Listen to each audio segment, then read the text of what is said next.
Next up, taking a peek at the steering wheel as well as the cluster screen inside of the Lincoln Nautilus. I'm going to be showing you everything that you need to know about the buttons here as well as the cluster.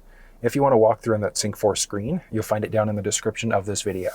So, first thing to point out, the steering wheel inside of the Nautilus is going to be a power telescoping, and that's just by your left knee. So you can go forwards, backwards, up and down with it. And then one nice thing is that it's also tied to the seat memory. So along the side there, you can see 3 individual profile buttons. So what you can do is you can set up your steering wheel the way that you'd like, your side view mirrors the way that you'd like, and the seat, and then you're going to press and hold either 1, 2, or 3 for it to remember your own personal profile there. So very straightforward. Wheel itself is also going to be heated, and that's turned on through the Sync 4 screen. So you can see climate settings along the side there in order to be able to toggle it on or off. Very straightforward, but I like it. It's nice, simple. Buttons along the side there are to change between songs or radio stations. You can increase or decrease volume, and then you can also mute out that way too. And one cool thing, let's turn audio on for a second. So you could also, let's actually hop to sources and FM for a second. So by pushing this way, so what you can do, as you can see there, you're jumping between active presets. Now if you were to do, let's go to FM, a press and hold instead, that's going to let you seek. So you can seek by doing a press and hold versus you can jump between presets by just doing a quick press that way. And then increase, decrease volume, or you can also mute out by pushing the button in the very middle. These are going to be buttons for the adaptive cruise control system. So you can toggle the system on by pushing the button there. You can cancel it along the bottom. So if you're going, you could hit the brake if you wanted to, or just hit cancel instead. This is a distance indicator. So you can see there, it's how close or far do you want to be away from the vehicle that's in front of you. And there are 4 unique settings. On top of that, you've also got your lane centering system. So the lane centering, it's not Lincoln's Blue Cruise system, so it's not completely hands-free driving, but it's lane centering. So it's going to keep you nice and balanced in your lane as you go. That's different from the lane keeping system on the tip of the left stick, which we'll touch on in just a second. Now, once the cruise control system's turned on, once you start driving, you could then press in order to be able to set, and then you can increase or decrease 1 kilometer or 1 mile per hour at a time. So very straightforward there, and then pushing there in order to toggle it off. Along this side, this is your basic back button as you go through the screen. This lets you go up and down between different subscreens. This one's a voice command prompt. So you can do things like change songs, radio stations, navigate using your voice. You'd be able to control climate settings and so many other things. I honestly recommend getting used to that voice command prompt because there are a lot of things that you can do with it. This button is going to let you either answer or hang up on a phone call. You can change out the display there as well. We'll touch on the displays as we go through. This is going to be for media. So you've got AM, FM, Sirius XM. If you had a USB stick with MP3s plugged in, that would show up as an option. If your phone was connected over Bluetooth, that would also show up. You can press there for settings. And then this is going to be for navigation. So you can look at previous destinations, point of interest icons, and things like that. So that's kind of neat because let's say if you wanted to go through, you could say like navigate to Tim Hortons, navigate to a gas station, etc. But let's say if you were to select one of these. Laws. Be alert and use voice commands while driving. There we go. Please proceed to the highlighted road. Why, thank you. So you can see there along the side, you can see exactly what's going on with distance and things like that. So it is very useful. It's not a full mapping cluster, but you can at least see turn-by-turn directions right through the cluster screen, which is great. Now the 2023 and previous Gen Nautilus doesn't have the option for a head-up display. That should be available though in the 2024 model, which is great. But canceling the route out is also straightforward, so you can push the navigation button there. You can go to your home address, previous destinations, favorites, or cancel the route out instead. Very straightforward. Stick on the left-hand side is going to be obviously for your turn signals. You can flash out your high beams, etc. There's a button on the very tip of that stick, and that's going to be for the lane keeping system. And that works 3 different ways. So the first way, if you start to veer over into another lane without signaling, it's either going to nudge the steering wheel, give you a little bit of a shake, or it'll do a mixture of both. So it'll nudge you back into your lane and shake the steering wheel, more or less to make sure that you're paying attention. Along the right-hand side there, so you've got the option of adjusting what's going on with your front windshield wipers, and then there's a button on the tip of that stick for your rear windshield wipers there instead. You won't be able to see it, but on the tip of that stick for the rear wiper there too. Now I'm going to go through what's going on with the actual cluster screen. So in order to get into the settings, you're going to drop and push this button, so the little gear icon, and that's going to bring you to settings. And then I mentioned you can go up and down this way as well. So we're going to go through all of the different screens here. So, starting off, love that. So I first got to say, I love the digital cluster screen inside of this. Really nice. You can see that one, that's the auto start stop system. So that's the one that's potentially going to kill power to the engine if you're stopped for an extended period of time. You've got your current engine temperature, how many kilometers are currently on the vehicle. So that one's your odometer, what gear you're currently in, your current fuel level, and then your distance to empty. Current direction, outside temperature. If you've got audio playing, that's going to show up. And then you've got the speedometer, but we can customize a few things here, and I'll show you that as we go. So first one, obviously you can see there, adaptive cruise control system getting turned on or off, and I'm doing that just by pressing this button along the steering wheel there. And then distance indicator, so how close or far do you want to be away from the vehicle that's in front of you. Lane keeping system when you have that on or off. So you can see there, when you turn it on, there are lanes that show up on the outside.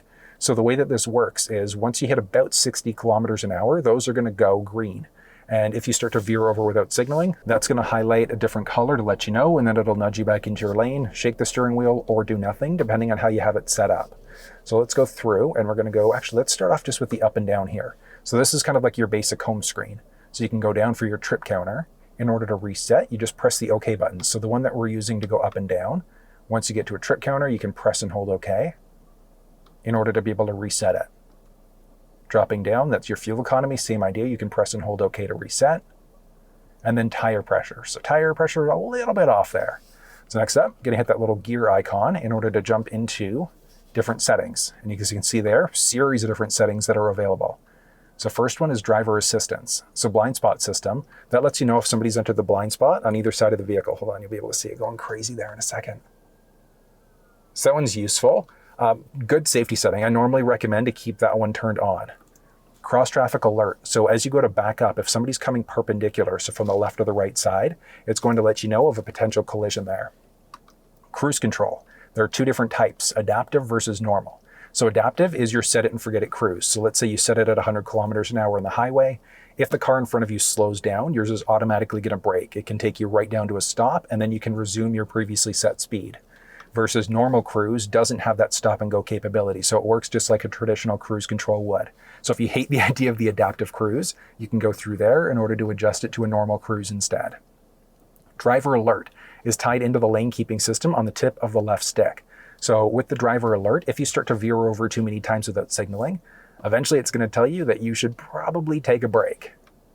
And then the lane keeping system, that's the one that works three ways. So if you start to veer over without signaling, the alert means it's going to shake the steering wheel, almost as if you're running over rumble pavement. The aid is actually going to nudge you back into your lane, and then both will do both of those. And then the alert intensity is the intensity of the steering wheel shake. So there's a high, normal, or a low shake. And back, pre-collision assist. So same idea, if you're going to potentially get into a collision, the vehicle can give you a distance indicator letting you know how close you are for a collision. It can emergency brake and turn on evasive steering.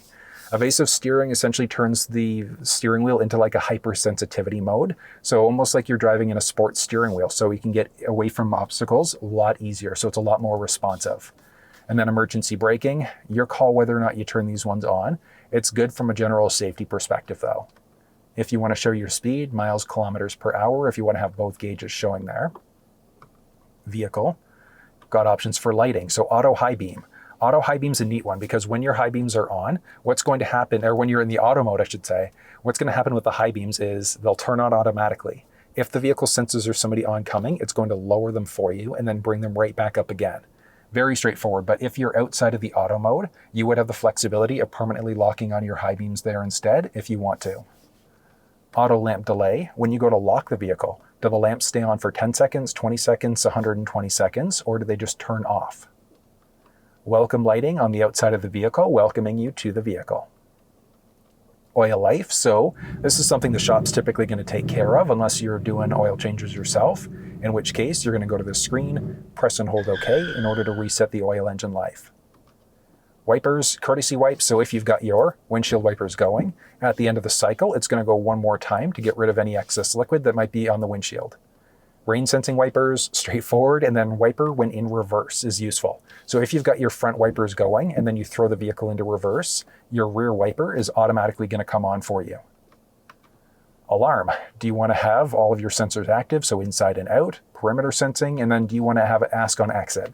I usually turn this one off, but that's a matter of preference, and just keep all sensors active. So one big benefit there is that if all sensors are active and you've got your windows rolled down and your car locked, if somebody reaches their hand in, it's going to go off and let you know that there's somebody trying to break into your car. It's a pretty useful one. 30-minute max idle, so I'd recommend turning this one off if you're going into a drive-in. So if you want to make sure your car stays on, you've got that flexibility. Easy entry exit. So what that's going to do is when you go to turn the vehicle off, turn it on, etc., it's going to lower the seat and back it up in order for you to get in or out a little bit easier. Locks. Nothing too crazy here. Auto unlock when you go to park the vehicle.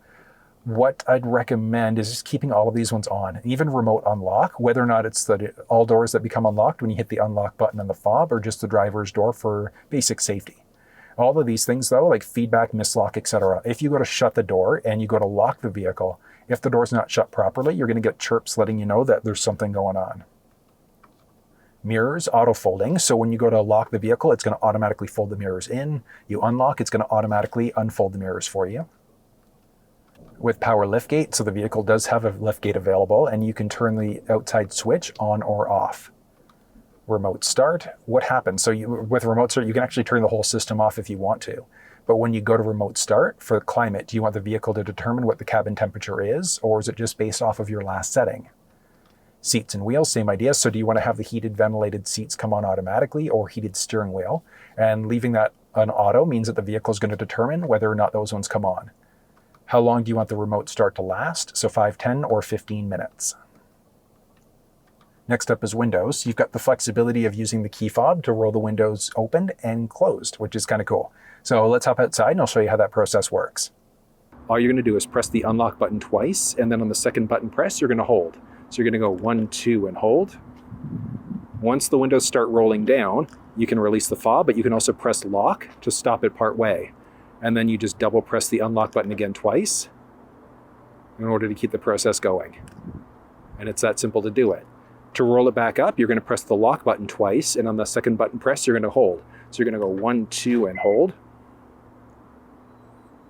Same idea, you can press the unlock button to pause it part way, or just double press the lock button again twice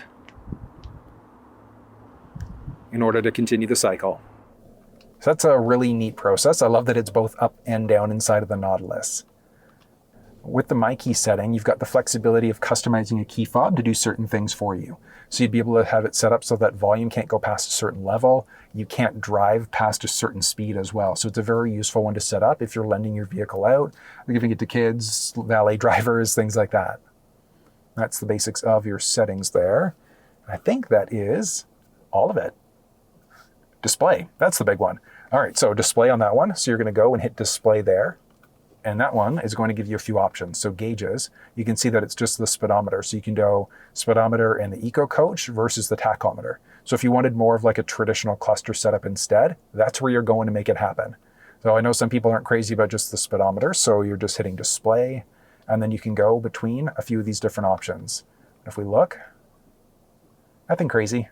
With the eco coach side of things, obviously once you start driving, that's going to adjust, but I personally prefer having them both. Nice. Back to display, you've got 2 more options there. So info, trip, and fuel. So that little counter we saw on the home screen, what do you want showing up? Power distribution, seat belts, and things like that. So if we go, actually let's have eco behavior there too. And then if you hop out and go back, so see, along the side there, there's a series of other options available now. So different trip counters, there's fuel economy, eco behaviors for acceleration, deceleration, etc. Tire pressure, and then power distribution. So it's which wheel is getting which amount of power. So you've got the flexibility to customize this a tiny little bit. And then for your display setup, do you want to be in miles and gallons, liters, etc.? You can see there it's adjusting out, heading down to the States. You want to make sure, or up to Canada, opposite end. Temperature, Celsius or Fahrenheit. Tire pressure, do you want to measure it in PSI, K, or bar? And then language, do you want English, Spanish, or French? And that, I believe, should be the basics there.